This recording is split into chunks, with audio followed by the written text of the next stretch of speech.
What if I told you that history is on the verge of repeating itself? The ghosts of the 1930s are whispering warnings about our current economic path. Buckle up, because we're diving into a tale of tariffs, trade wars, and the potential for another market crash. Back in 1930, the Smoot-Hawley Tariff Act turned a bad situation into the Great Depression by choking international trade. Today, with tariffs once again dominating headlines, are we barreling toward a similar fate? Let's unravel the past, connect it to the present, and figure out if we can dodge this economic deja vu. Picture this, it's October 1929. The stock market plunges, wiping out billions in wealth overnight. Stockbrokers are in a panic, investors are ruined, and the American dream starts to crumble. This was the infamous crash that kicked off the Great Depression. But here's the kicker. It wasn't just the crash that sank us. It was what came next that turned a recession into a full-blown catastrophe. Enter the Smoot-Hawley Tariff Act of 1930.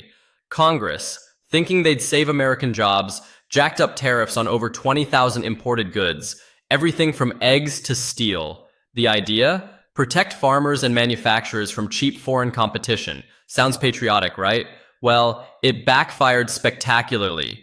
Other countries didn't just sit there, they hit back with their own tariffs on American goods. Canada, our friendly neighbor to the north, slapped tariffs on 16 US products. Europe followed suit. Suddenly, American exports, like wheat, cotton, and machinery, had no buyers. Between 1929 and 1934, global trade plummeted by 66%. US exports to Europe alone crashed from $2.3 billion in 1929 to just $784 million by 1932. The fallout was brutal. Imagine you're a farmer in Iowa. You've got fields full of corn, but Europe's not buying because of tariffs.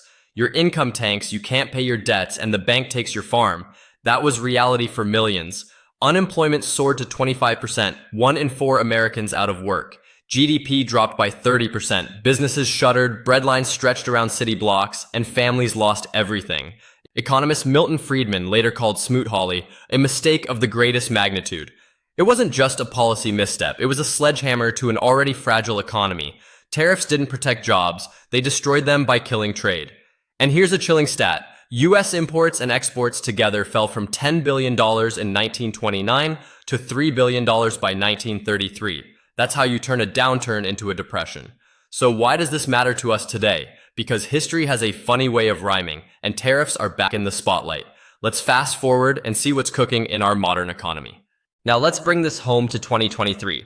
Tariffs are making a comeback, and the stakes feel eerily familiar. Over the past few years, the US has rolled out hefty tariffs on goods from China, the European Union, and beyond. The pitch? Protect American workers, shrink trade deficits, and bring manufacturing back to our shores. But are we playing with fire? Take 2018, for instance. The US slapped a 25% tariff on steel imports and a 10% tariff on aluminum. Then came the big one. Tariffs on $250 billion worth of Chinese goods. Think electronics, clothing, and machinery. China didn't blink. They fired back with tariffs on $110 billion of American products, hitting farmers hard with taxes on soybeans, pork, and corn.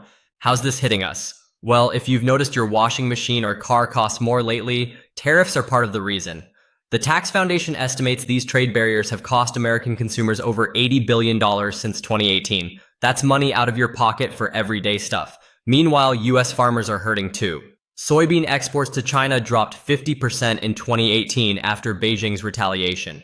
Picture a farmer in Illinois watching his crop rot because his biggest buyer's gone. It's 1930 all over again.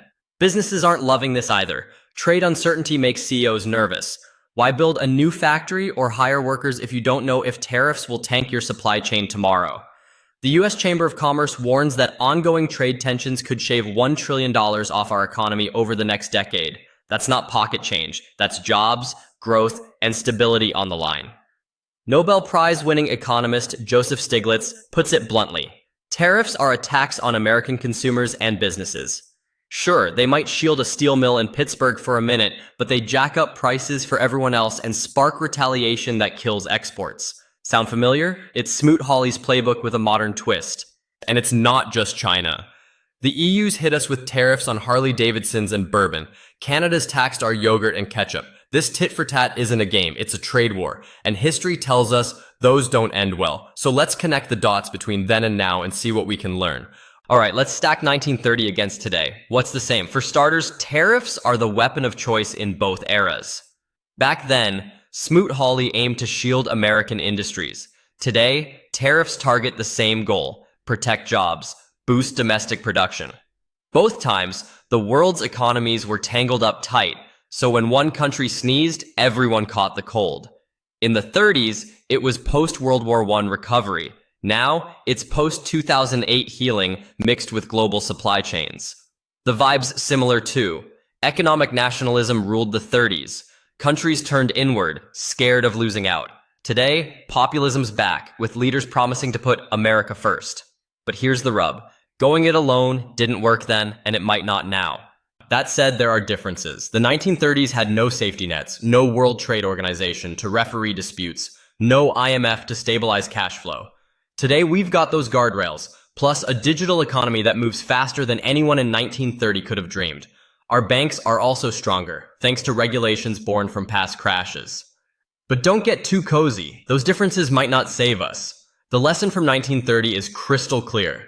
Tariffs can spiral out of control. They're like tossing sand in the gears of the global economy. Sure, you might protect one cog, but the whole machine grinds to a halt. Retaliation kills trade, prices spike, and regular folks like you and me feel the pinch. So what can we do? History says ditch the tariff obsession and lean into cooperation. Trade deals, like the ones that rebuilt the world after World War II, beat trade wars every time.